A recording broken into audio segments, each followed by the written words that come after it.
News. Leader Chris Hipkins says Labor wants some assurances from National before his party will support the India Free Trade Agreement. The deal's worth billions, but the government needs Labor's votes to get it over the line.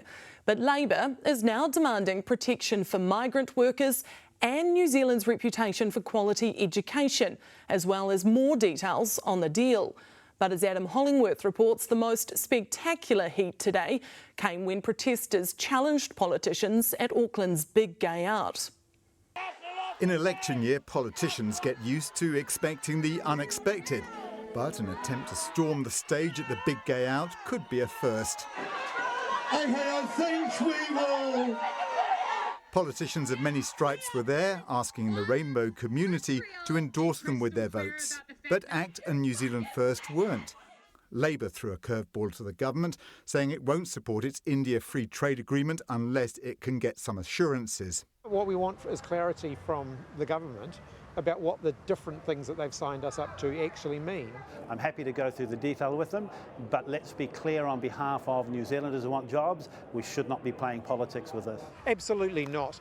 We have a responsibility to do due diligence on the deal that the National Party signed us up for. But look, they've asked some questions, we'll happily go through them, but there is not any smoking gun here in respect of that in the Free Trade Agreement. 1.4 billion people, we're 5 million people, we got a very good deal. Labor has questions about the advice officials gave ministers, questions about the rights of migrants and the number of students who will arrive under the deal. Also questions about the $1 billion a year investment New Zealand will need to make in India. It's written to the government for answers. Our concern is that New Zealand businesses could in good faith go and start exporting to India, start doing trade with India, only to find that New Zealand doesn't come anywhere near the $20 billion investment commitment that the government have made on our behalf, and then India can dial back our access to that market. They're not right about that, and the officials have been very clear to them. We have not taken on an obligation on anybody in the New Zealand economy to have to invest in India. Although investment is already starting, our commitment is to promote and to facilitate. The Minister expects to address the concerns in this Labour Party letter at a meeting with his counterpart Damien O'Connor this week, but he won't specify the day. But at a time when the political heat is ratcheting up, a move by one of the politicians in the firing line at Big Gay Out to help people living with HIV.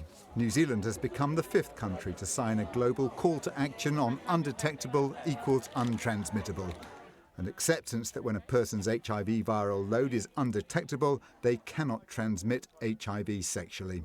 And what we want to do is ensure that we raise awareness, which reduces stigma and discrimination, which will support an increase of HIV testing. All adding to a lively Sunday mix of deal-making, brinkmanship and political activism.